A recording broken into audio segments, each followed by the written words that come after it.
ጀግና ነኝ እኔ ጀግና ነኝ። አላወቃችሁም ጀግንነቴን ልነግራችሁ ራሴን እንዴት እንዳደነኩት። እኔ እውነቴን ነው የምላችሁ። ምን ሰርተሽ ነው እንደዚህ ራስሽን? እኔ ጀግና ነኝ፣ በጣም ልዩ ሴት ነኝ። በቃ ወይ እለያለሁ፣ እግዚአብሔርን እለያለሁ። እንዴት ራሴን እንዳደነኩት ልነግራችሁ አልችልም። በቃ አሁን የምነግራችሁ ማለት ነው። ወይ ሰላም፣ እንዴት ናችሁ? የህዊ ሀበሻ ዩቲዩብ ቤተሰቦቼ ሀገር ውስጥም ከሀገር ውጭም ያላችሁ ባላችሁበት ሰላማችሁ ብዝት አይበልልኝ። እንዴት እንደምወዳችሁ እንዲሁም ሰብስቢያችሁ ፊት ለፊታችሁ ተቀምጣችሁ እንዲህ ባወራላችሁ ደስታዬን አልችልም። ስለምትደግፉኝ አይላም። ዛሬ ደግሞ ወይኔ ይዤላችሁ የመጣሁት እግዚአብሔር እናንተ አይደላችሁ። ይሄን ቪዲዮ እኔ ስንት ጊዜ ደጋግሜ እንዳየሁት ልነግራችሁ አልችልም። እኔ ራሴን አደነኩት። ማይ ስዊት ማይ ላቭ ያልኩት ራሴ እናንተ በቃ እናንተ እኔ ጀግና ነኝ እለያለሁ ልነግራችሁ አልችልም። ለየት ያሉ ሰው ነኝ። እግዚአብሔር እንዴት ነው የሁላችሁ እዚህ የደረስኩት ብዬ ሳስበው የፈጣሪ ቸርነት የፈጣሪ ደግነት እንዴት እጄን ይዞኝ እዚህ ጋር እንዳደረሰ። እናንተ የሰው ልጅ የማይችለው ነገር የለም።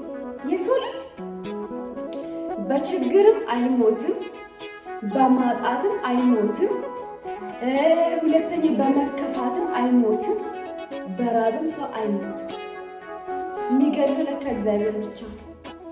እውነት ምንም እዚህ ምድር ላይ አቃተኝ፣ ሰለቸኝ፣ ደከመኝ እንኳን ብትሉ እግዚአብሔር ካላዘዘ ነፍሳችሁን አትሞቱ። እኔ እንዴት ነው እዚህ ጋር የመጣሁት? እዚህ ጋር ኖሬ በህይወት እንዴት ነው ብዬ ቁጭ ብዬ መቼለታ እንደው ዝም ብዬ አሰላስላለሁ። ባለፈ የመጣሁት ዝም ብዬ ገረፍ ላደርግ ከራሴ ጋር አልኩ። እሱንም ያሰብኩት በምን ምክንያት መሰላችሁ? አንዳንዴ ጥግብ ስንል እግዚአብሔር አንዱን ሲያሳልፈን እንረሳ የለ? ትናንትና ያለፈልን ጸልየን አልቅሰን ወይኔ ፈጣሪ ካለበት ከዚህ አውጣም ብለን ጸልየን የጠየቅነው ፈጣሪ አሳክቶልን በትንሹ አድርጎልን እሱን ረስተን ዛሬ ትንሽ ነገር ሲሆንልን አይ ፈጣሪ ወይ ረሳኝ አይደለ?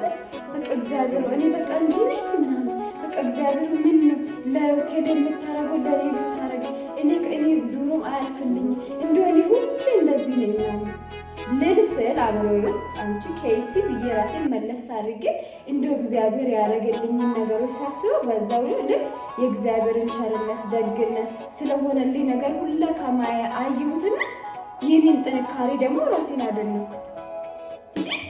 አስቡት እስቲ እግዚአብሔርን በዚህ እድሜ አሁን ባለሁበት እድሜ የሆነ ሰው 50 ዓመት ወይ 70 ዓመት ሲደርስ የሚያየውን ነገሮችን ሁሉ በዚህ እድሜ በማየት እንዲህ ሰው ሲያየኝ ራሱ እግዚአብሔር እንደውም እዚህ ሚዲያ ላይ ወይ ካሜራ ላይ ብዙ ሰው አይቶኝ በአካል ሲያገኘኝ እንጂ እዛ ላይ በጣም ትልቅ ሰው ነው የምትመስል ምናምን ነው የሚለኝና እግዚአብሔር አንደኛ ከእድሜ ጦዟል። እኔ ግን እዚህ ቅርጭባ አድርጎ እግዚአብሔር ሰጥቶኝ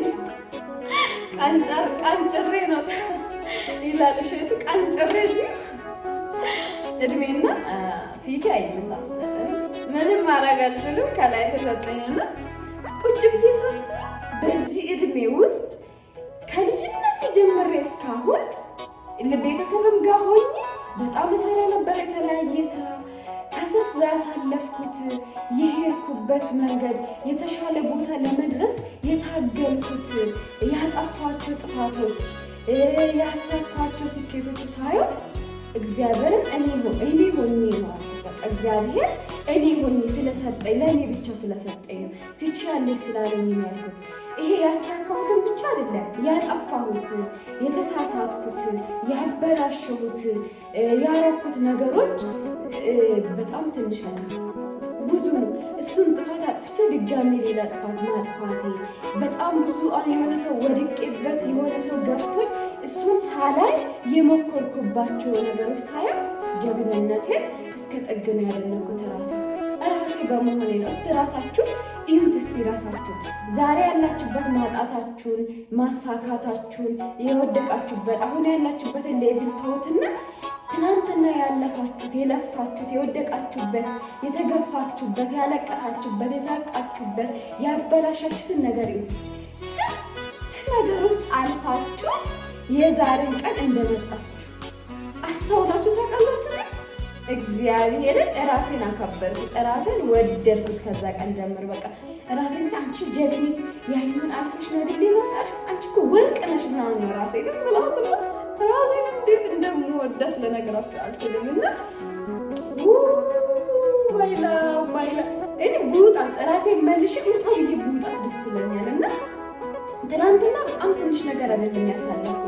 ሴት ስትሆኑ ደግሞ ታውቃላችሁ፣ ሴት በተፈጥሮ ራሱ የሆነ ተፈጥሮ አለን። በየወር ውስጥ የምናስተናግደው ነገር ራሱ ስሜታችን ይቀይራል፣ ባህሪያችን ይቀይራል፣ ያነጫንጨናል። ህመሙ ራሱ እሱም ህመሙ እንኳን ተቋቁመን ከአንድ ወር ወደ አንድ ወር ማለፍ ራሱ ትልቅ ነገር ነው።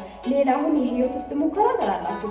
እግዚአብሔር የሰጠን እንድንችል አድርጎ እግዚአብሔር የሰጠን ትልቅ ጸጋ አለን። በየወሩ የምናስተናግደው ነገር ጠንካራ መሆናችን እሱ ራሱ ትልቅ ነገር ነው። ከዛ ደግሞ ሴት ልጅ በተፈጥሮ ገፊ አላት። ባህሉ፣ ወጉ እሱ ጫና ይፈጥርብናል። እሱን ተቋቁማ ባህሉ፣ ወጉ ብዙ ነገር ነው። የማህበረሰቡን ወሬ እንኳን ከወንዶች እኛ ላይ ጫና አለ። እሱን ተቋቁመን እዚህ መድረሳችን ጀግንነት ነው። ጀግና ነሽ በሏት እስቲ ራስሽን ጀግና ነኝ በይ። እግዚአብሔር ወንድም ብትሆን ብዙ ነገር አልፋ አይደል ጀግና ነኝ በለራስ። ከዛ ደግሞ ድጋሚ ደግሞ ታላላችሁ ህይወት ውስጥ በየቀኑ የሚመጣባችሁ ነገሮችን እያንዳንዱ ስሜቶች አሉ። የሆነ ሰው በቃ ብቻ አላውቅም እግዚአብሔርን እንደኔ ከሰው ቤት ደግሞ የምትሰሩ ሰዎች በጣም የብዙ ሰው ባህሪ እንችላችሁ፣ የራሳችሁንም እንችላችሁ ያን ነገር ተቃቁማችሁ 5 ዓመት 3 ዓመት 4 ዓመት 6 ዓመት የሰው ቤት ውስጥ መቆየት ራሱ እሱን ጀግንነትን ይጠይቃል። ባላችሁበት ስራ ላይ ታምናችሁ የብዙ ሰው ጸባይ፣ ስድብ፣ ግፊትን ይሄ ምንድን ነው የሚባለው ጥላቻውንም ፍቅሩንም ችላችሁ ዛሬ መልካችሁ ጀግና ናችሁ። እናንተ እኔ ለራሴ ጀግና ነኝ። የሰው ቤት ውስጥ በትንሹ ወደ 6 ዓመት አገልግያለሁ። ዘመድ ቤት፣ ከዛ ደግሞ ባዳ ቤት። ዘመድ ቤት የቻልኩት ግልምጫ፣ የቻልኩት ቡጥ፣ የቻልኩት ስድብ ዛሬ ሰርቶኛል። ስለዚህ እሱን አልፌ ዛሬ እዚህ በመድረሴ እኔ ጀግና ነኝ። ከሰው ቤት ደግሞ ከዘመድ ቤት ወጥቼ ሰው ቤት ስገባ እዛ ለፍቼ ብዙ ነገር ደስታም እንዳለ አዘንም አለ፣ ማግኘት እንዳለ ማጣትም አለ። ጥሩ ጊዜንም አሳልፌያለሁ። በዛው ልክም ደግሞ ፈተና የሚባለውን ጊዜም አሳልፌያለሁ። እሱን አልፌ ግን ዛሬ ላይ መድረሴ አይላሉ ነው የምለው። ከሰው ቤትም ወጥቼ ደግሞ ሚዲያ ላይ መስራት ከጀመርኩት ራሱ ያጋጠመኝ ቻሌንጆች ልነግራችሁ አልችልም። እሱንም ተቋቁሜ ዛሬ ላይ ተመስገን ማለት ለእኔ ጀግንነት። በየቀኑ ምንም አያጋጥመኝም አይደለም። እዚህ ላይ ቆሜ ሳወራላችሁ ምንም አይነት ችግር የለብኝም አይደለም። በጣም ብዙ ችግር፣ ብዙ ጉለቶች አሉብኝ። ግን ጉለቶችን ትቼ ያለኝን ቆጥሬ ተመስገን ብዬ እዚህ መድረሴ ጀግንነትን ይጠይቃል። የሆነ ሰው ነገን ማየት ደብሮት ነገን ማየት አቅቶት እራሱን አጥፍቷል። እኔ ግን እግዚአብሔር ይመስገን በመድኃኒዓለም እርዳታ፣ በእግዚአብሔር እርዳታ እዚህ ጋር ደርሻለሁ። ስለዚህ እኔ ጀግና ነኝ። ስንቶቻችሁ ናችሁ ያለፋችሁትን ነገር አይታችሁ ዛሬም ትታችሁ ተመስገን እኔ ጀግና ነኝ የራሳችሁን ያላችሁ ስንት ሰው? እኔ ጀግና ነኝ፣ እለያለሁ። ራሴን እንዴት እንደምወደው እስቲ ራሳችሁን እዩት። እንደዛ ማለት ስትጀምሩ ራሳችሁን ቀስ በቀስ ራሳችሁ ያላችሁትን ጥንካሬ ስታመሰግኑ፣ ያላችሁትን መልካም ነገር ስታበረታቱ ማለት ነው እንዴት ራሳችሁን እንደምትወዱ እውነት ይሄ ጉለታችሁን ሳይሆን ጥንካሬያችሁን ብቻ እስታወጣችሁ አመስግኑ።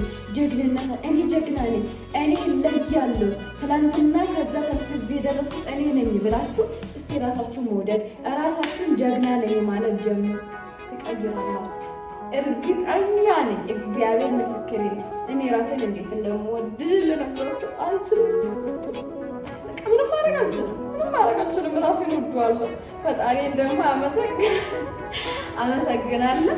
በጣም ይሄን ቪዲዮ አይታችሁ ጀግንነታችሁን በጣም ጥንካሬያችሁን እንዳያችሁበት አምናለሁ። እንደውም ኮመንት ላይ እስቲ አስቀምጡልኝ በማርያም። የተሰማችሁትን ሆን ብላችሁ ወደኋላ አጠንጥናችሁ ጀግንነታችሁን፣ ብርታታችሁን፣ ጉብዝናችሁን ካያችሁ በኋላ ምን እንዳገኛችሁ ኮመንት ላይ አስቀምጡልኝ። ይሄን ቪዲዮ እስከዚህ ሰዓት ይጠቅመኛል ብላችሁ ወዳችሁ እስከዚች ደቂቃ ስላያችሁልኝ አመሰግናለሁ። ላይክም ሼርም ሰብስክራይብ ማድረጋችሁ ደግሞ ስለምትደግፉልኝ አመሰግናለሁ። የሰጣችሁን እግዚአብሔር አብዝቶ ይስጣችሁ። ሳስባል የፈጠረን አምላክ መድኃኒዓለም ሰማይና ምድርን የፈጠረ ደግሞ ይፈጽማል። ወዳችሁ ቻው ቻው።